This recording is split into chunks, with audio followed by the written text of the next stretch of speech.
People need to know what their role is, what their responsibility is, when their deadlines are, and there needs to be like clarity throughout that process. Welcome to Duo On Air, where we help you get seen, remembered, and wildly obsessed over by your audience. We're your hosts, Abby and Courtney, a pair of ex-agency besties who ditched the cubicles, the Minneapolis skyways, and the corporate jargon for work that matters, with people who inspire us every day. Today, we're a women-powered marketing agency serving brands worldwide, bringing those big agency results without the corporate price tag. Around here, it's all about what actually grows your business: branding, SEO, websites, and navigating the real-life ups and downs of building a dream while raising tiny humans. We're moms, wives, and best friend business partners in the trenches with you, making the hard stuff feel easy and a whole lot more fun. So pour a fresh cup, get comfy, because you're exactly where you need to be. Let's duo this. Welcome back to the Duo On Air podcast. This is episode number 213. If your business stopped tomorrow, could someone else step in and run it? Do you think someone could step in and run our business, Abby? I think. Yeah. No, they couldn't, because they're not as cool as us. I know. See, so that's a convoluted question, man. but it's fine. The whole point is like, could someone, are there processes in place, you know? But yeah, no one can run it like you. No one can run it like saying you. that. But do you have what we call an SOP set up, so if somebody did step in to run your business, they would know all about it? Yeah. That's what we're going to talk about today. We're going to talk about SOPs, not because we love operations, but because SOPs create freedom. And this is like kind of a new thing that we're implementing in our business, actually, because with growing, you have growing pains. And one of them is when it's just Abby and I, we kind of had our, our internal processes or our processes with our clients, and it worked when it was just us two. But the more you grow, the bigger your team gets, the more processes you need in place, because you have more hats in the kitchen, you have more people touching multiple things. And within that process, people need to know when they're needed, what they're doing, what the deliverable is, what that next step is, who owns what.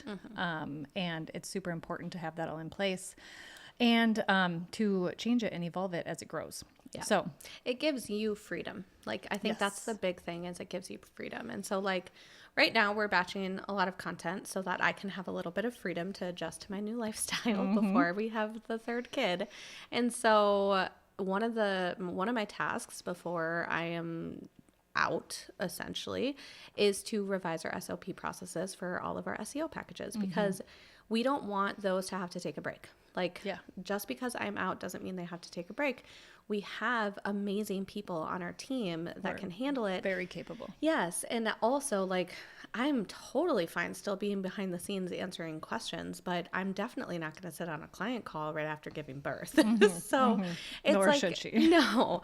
So it's like this kind of process setup allows you the freedom to take vacations, to take maternity leaves, to take time off, and know that the business can still run smoothly.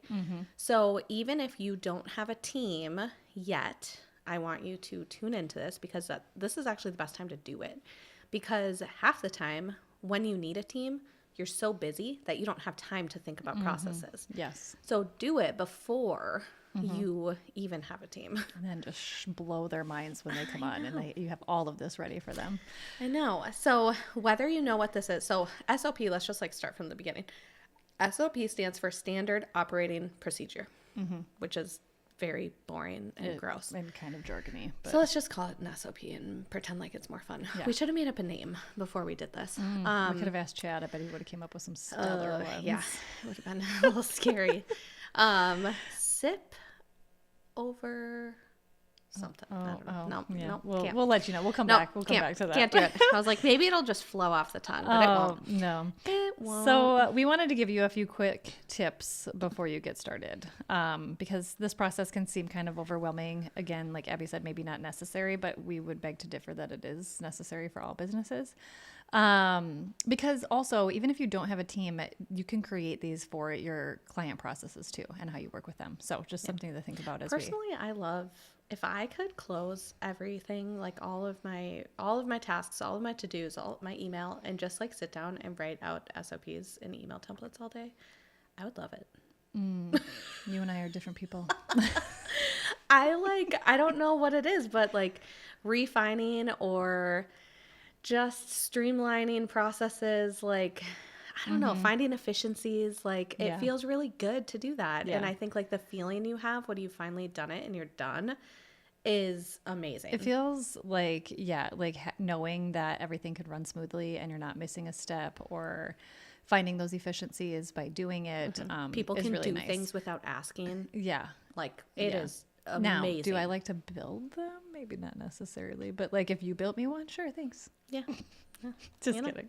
But I do. I like it. Yeah. It's just finding the time to actually I think do it sometimes can be too, hard. I'm just like, I mean, you do have to think really detailed when it comes to this. And sometimes I think I freak myself out like, oh my gosh, I'm going to forget a detail. And then it's going to break. It's going to get to that point. You get anxiety. Yeah. And this is why I have you to Yes. help me peek at it. For sure. So the first tip, you don't need anything fancy to create an SOP. We literally use a Google Doc. That's what we do. It works great. It does what we need it to do. But there are other options out there. You can use Notion. We also really love Notion. We don't use our SOPs for it, but we use it for other things. ClickUp, whatever you already use. Like it's a really just simple Word doc essentially with a lot of things happening in it, but you just need somewhere where you can type a lot of if words you're a pen efficiently. and paper person, do that and then take a screenshot of it and have ChatGPT record it for you. Yeah, it does not need to be do whatever fancy. you need to. Yeah. You should have an SOP for every process. And that sounds extreme, but again, it's going to create those efficiencies and allow the business to keep moving forward no matter who's touching what. So one for each package that you offer to your clients, and then one for each internal process. So when we say internal process, we mean things like podcasting, the publishing plan, Pinterest, marketing, strategy. Oh my God, I said that really dumb. Can we edit that part out? You didn't say it dumb at all. Now I just want to keep this part in here so that people can just hear what happens everyone. Like I literally heard nothing. We get so in our head sometimes that when we're looking at our... Okay, this has to stay in here now. Now it does. When we're looking at our notes and you're like kind of saying it out loud, and then you say it and you're like, wow, I didn't say it the way that I think it should have been said. And I'm looking at her like you're crazy. And then I was you said like normal words. You're just looking at it and you're like, The reality of podcasting, my friends. Oh man, and now it's staying. And it's here. We're in the afternoon, and wow. And okay, like we said, we're batching content, and we're trying to batch a lot of content, so geez things Louise. get a little wild. I hope that gave you a laugh. Like I hope it's a Monday morning, and that just like started your week out really well. And hopefully, otherwise that means we didn't publish this podcast It is a Monday sometime. morning. Well, I mean, depending on when you listen to us. Okay, let me start that other bullet over so I feel better about myself. All right, so go we for do it. one for each internal process. So our podcast publishing plan. I cannot. I am just loving this. I think we keep it. Our Pinterest marketing strategy, posting on Instagram, you guys, reading words before you do the podcast, all of those things. Goodness. Wow, you guys, I am a wreck. This is fun. I'm going to let you do this Do you want me to finish it? Yeah, Court please. needs a break. I think I need a sip of my coffee. Holy shit. So process-wise, like it's really anything that you want to be duplicated, right? So like if you're going to have someone step into your business and help you with your marketing or help you with internal project management, like going in and updating a contract and sending invoices and setting up payment plans and whatever, like if you're going to have someone who's coming into your business in the future or likely in the future, you should have a process in place. Didn't you say once if you do it more than once, it should have an SOP? Yeah, pretty much. If you do it more than once, then yeah, you should detail it. Yeah. We'll talk about some tools at the end, but there are tools that make this so easy. Like if you are going to do it more than once, you literally screen record it. It develops the SOP for you. You approve or revise it and you're done. Yeah. And then you have that library essentially for when you finally hire that VA to come into your business and help you, and you don't have to write out how to do something. They can just watch that video. So I think that kind of stuff can be just really helpful, and again, give you the freedom to actually like step away from it. So don't let this overwhelm you. You should really start with whatever the immediate need is. So for us in our business, our immediate need is to make sure that we have SOPs for every package that we have an offering for. Yes. Because we have so many people of our team that touch that package, that people need to know what their role is, what their responsibility is, when their deadlines are. And there needs to be like clarity throughout that process. And we want to be the visionaries and the strategy behind that, rather than just be like, here, you have to write 2 blogs. Right. Send it whenever. Like, we want there to be a structure to when that gets sent, how it gets sent, and also that everyone's using the same consistent duo voice. Yes. That's very important. Absolutely. So just asking yourself questions, like, because you might not know where to start, but what stresses you out? What in your business gets repeated? What would break if you disappeared? These are good questions to ask yourself, and whatever answers those might be, they probably need an SOP to be created. Every court always says this, that every time I go out, something breaks.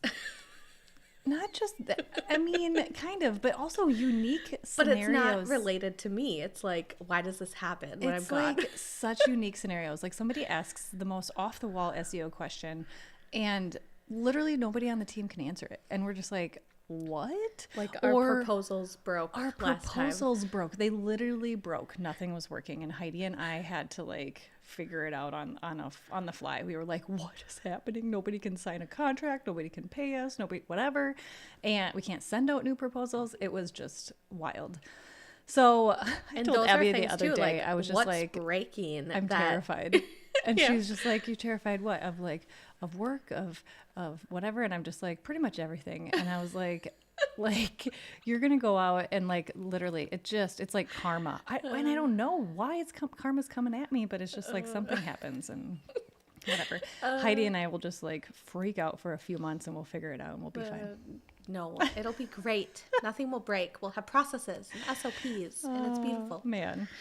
So anyway, on that note too, so like you're going to need these SOPs are like living, breathing documents.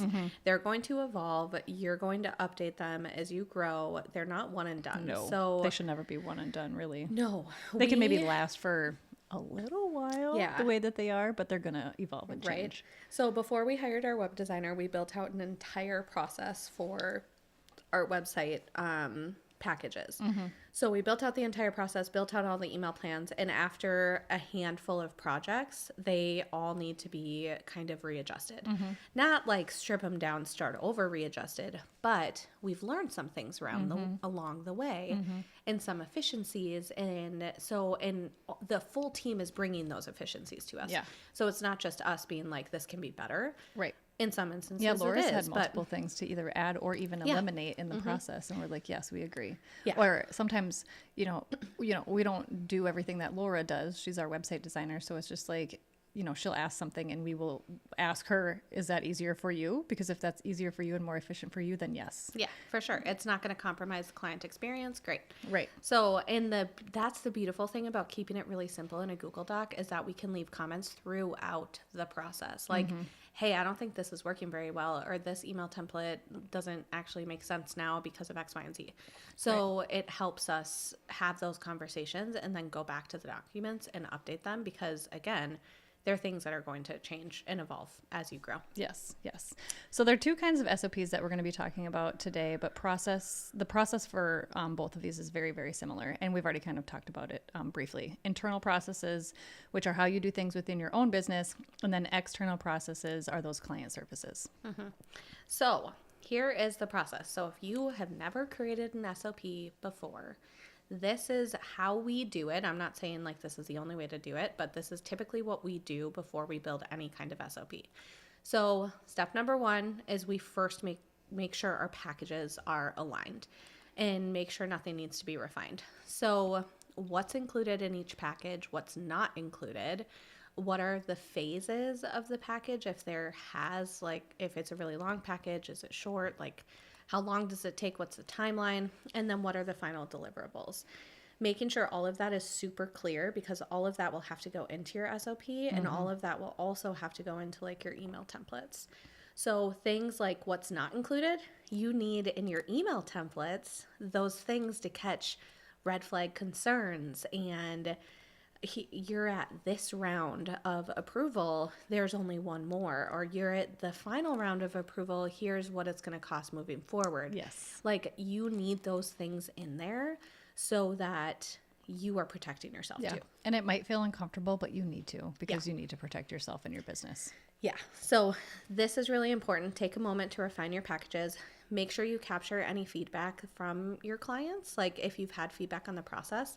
We've also in the past sent out surveys to past clients to ask, like, how is this experience? Give us the good, the bad. Like, tell us if there's anything that you see that could be improved. Like, we're an open book. I know there's one. I feel like we've gotten the feedback of like the timeline email and like the robust timeline for larger projects is overwhelming. And they say it's overwhelming, but they were glad that they received it, which is good feedback for us, because then the next time we work with somebody who signs up for that package, we can say, hey, you're going to get this email. It might be a bit overwhelming. It's a big email, but it lists out the entire timeline.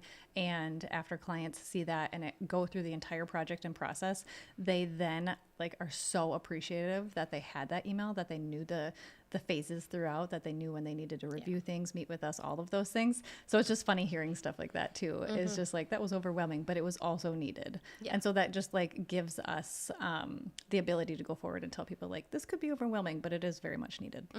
Absolutely. And if it's a brand new process, then maybe write out the package and just like verify it with someone else that, hey, how does this feel? Does it feel like I'm missing anything? So if you have a team, that's really easy to do. But if you don't have a team, then that can just be something where ask a close business friend or a mentor or a coach or anyone else that can kind of like verify some red flags. Like, this is what the very first SOP we wrote was, 4 or 5 years ago, probably, when we were working with a coach, and she called out these points where she was like, this is vague. You should be more straightforward.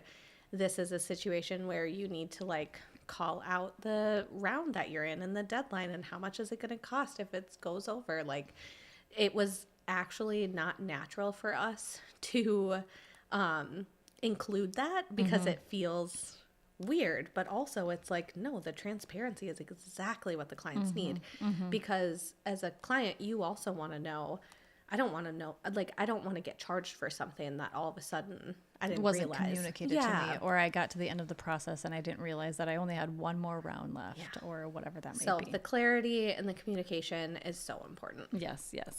So step number 2, write out your processes. So this is something where we tell you not to overthink your formatting. That's a really hard thing to tell a designer. Do not overthink your formatting. Our Google Doc does have our brand color hex codes in there. I don't think it has our fonts though. No, I don't think you can add fonts to Google Docs. Thanks, Google. Boo. But our colors are in there. Yes, you can add your actual hex colors, but I don't think you can upload fonts to whatever.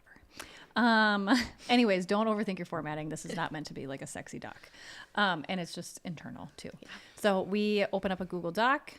You basically pretend like you're training a brand new hire. They don't know nothing about you. They don't know nothing about your process, how things go within packages, whatever it might be. And then step 3, you write every step as if they've never done it before. They don't know nothing about you. They've never done this before. They need to know every single detail. So when you're doing stuff like that, when you're formatting it, make sure to use bullet points. Again, this isn't supposed to be novels upon novels. It's supposed to be, quick reads, but like very detailed quick reads. So that's where bullet points to kind of, the formatting makes it not so crazy to look at. Using screenshots as examples to show different processes or different steps or different things. Loom recordings, having those embedded in there if there's something that you need to get a bit more specific about or show behind the scenes. The Loom recordings are great. And then links to templates. So let's say you have a link to an email template that you already have developed. Whenever they get to that phase in the SOP, they can click that link, be brought to that template, copy that email, send that email. You're making this super easy for them to go through step by step and do exactly what they need based on where they are in that SOP. So let me give you, we'll put this in the show notes. We'll put like a little screenshot of an SOP of ours in there so that you can kind of see. But I think hearing sometimes the bullets of like how specific this gets can be a little mind blowing, but also make a lot of sense. So this is kind of an example of like how we start our website projects. So number one, client completes the discovery questionnaire. They provide all brand assets and images via a Google Drive folder and then sets access to anyone with the link. That might seem crazy, but guess what? Those are all details that are inside the questionnaire to make sure that we have access to what we need to have access to make sure it's in the right place. We know it's in Google Drive. Things like that are specific for a reason so that we can clearly communicate. And again, if someone comes in and they're managing this project and say they've never done that before, one of the questions they could ask is, where should they put the assets? And it's like Google Drive. So it's so specific for a reason. Yes. To provide clarity and eliminate questions. Yeah, and even down to access set to anyone with the link. If you don't set that to anyone with the link, then people might have trouble actually accessing that file and have to request to access it or something. So it's like even things like that help down the line for whoever needs to get access into there. They can just seamlessly do it. They don't have to bother somebody else to like let them in. Yeah. So a few other bullets, Heidi, who is our project manager. So we also have the clarity in who is doing what, which is really helpful. So Heidi updates our project resource folder with details, logins, questionnaire. Heidi creates the Canva template in the Google Drive folder for the client that everyone shares. Lauren now makes sure that she has access to analytical tools. We literally detail out every single thing that needs to happen. And like, for example, say we didn't have this bullet of Lauren, our SEO strategist, making sure that she has access to the analytical tools. Well, we're all of a sudden going to get down to bullet number 15 and we're going to be at the audit phase and Lauren's going to be like, shoot, I don't have access to this. And we have a meeting tomorrow. Like, now it might be too late or it feels like a rush to the client. And so it's like, no, at the point of kickoff, let's have this discussion. Make sure we have access to all the right tools and that we're good to go so that when we actually jump into the research, we have what we need. So you can see how specific this is. And it didn't start this way. It grew this way as we hit hiccups. Like, I guarantee you the whole reason that bullet is in there of, Lauren, make sure that the old website and the analytical tools and you have access to everything that you need. Guarantee you that's in there because we got to a point where we didn't have it. And then we were like, let's make a task for this. Yes. And like even down to sending emails. So like Abby and Lauren to send a follow-up email to recap a live call, and down to meetings. Courtney and Laura have a meeting with the client to align on the design direction. So it's like, it's everything. Yeah. It's when to send emails. It's who is sending the emails. It's when you're having meetings. It's who's on those meetings. So it is literally every phase of the step for whatever service you're offering. Yes. And the client does not see all this detail. They don't need to. No. This is internal. Very this internal. is for us. So we do have some like color coordinating in our doc where we're like, okay, this is pink is all internal reviews, green is all client meetings, and blue is going to be an email template. And like we don't need to make it like a rainbow threw up on it, but obviously there can be these little moments of like, this is internal only. And so all of this then translates to the next phase, which is step 3, making sure that we assign ownership and that the SOP then translates into actionable tasks. So this is where we move things from the SOP to Asana, which is what we use as a project management system. Yep. So once everything's bulleted, detailed out in a Google Doc, we take all the tasks, assign them to the correct person, and then assign deadlines to them.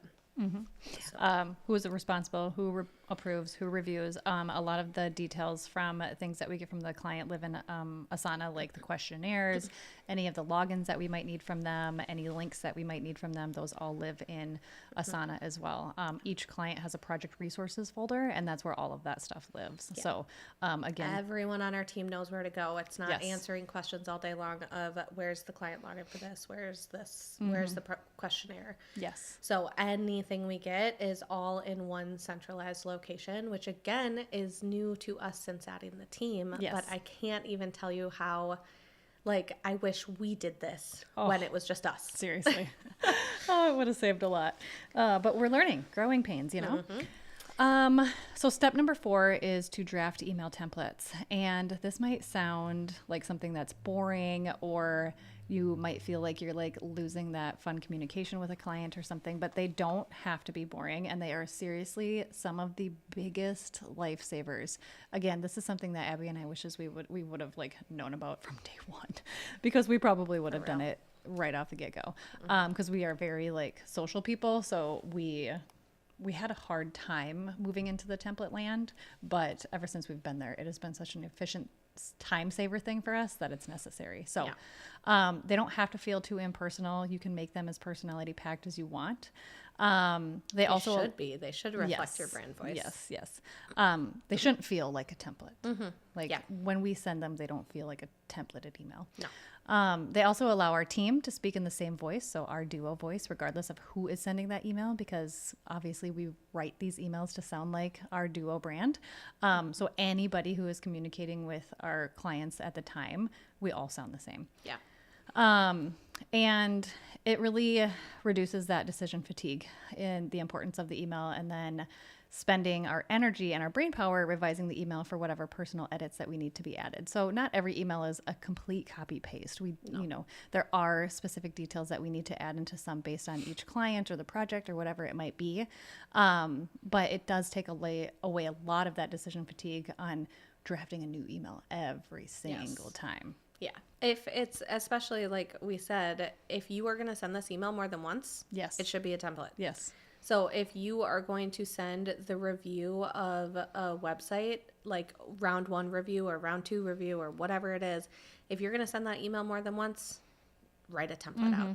It doesn't, like, there are spaces in every single email template that is like, here's the personal things or the next step action items that are unique just to you. But the things that we don't have to rewrite every time are like, here's what round we're on, and here's how many rounds you have left. Here's what happens if you need to go beyond those rounds, or here's like next steps or next whatever. steps, all of that. Like, there's so many things that are repetitive. Yeah, and you don't have to rewrite them every single time. So that is the power of it, and then you can actually spend your energy and your brain power making the email better, but you have a base. That's going to make sure that you're not going to forget about all those really important things in the SOP. Yeah, obviously. Yeah, I think I've rewritten the brand one a couple of times. Like, things just change in your brand and your business, or you're like, hey, I want to like spice this one up a little bit, but you always have a base to go off of. Yeah.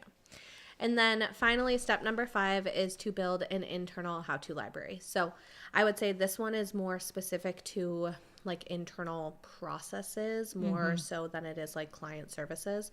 But we also, like, all of our SOPs live in one place in Google Drive so that everyone can access regardless of, like, is it a website project, an SEO project, a branding project? Everything's in one place so everyone can access the SOP regardless of what part of the project they're coming in at. Yep. But also having an internal how-to library on how to update a contract, how to update an invoice, how to publish your podcast, how to optimize a blog, how to onboard a client, how to run launch week. Whatever it is that you need maybe assistance on. So like, for example, if I need someone to jump in and create a new affiliate for our course, that doesn't need to be me. No. That's not a CEO task, but anyone on the team could do that. So say like Heidi, we know that's her role. Heidi's the one that does it all the time. Heidi's out sick. And now someone else on the team has to step in and do it because I'm on maternity leave or something. So it's like, it creates that freedom of anyone can do it because we have a process in place and we have this quick little how-to library. Just jump there, do it. And it's not that you need to like sit down and do this, spend days and days and days doing this. You can make that process when you have to do it next time. Next time you create a contract, record it. Next time you create or set up an affiliate, record it. Next time you go add a module to your course, record it. Like, those are the things that will then just start to build that library over time. Yes. And some tools to help simplify this entire process. We have talked about them throughout this podcast, but Google Docs, that's again one that we live and breathe in all the time. So simple. Just keep it simple. Click up Asana. We're in Asana all the time. Notion. We also use Notion and love Notion.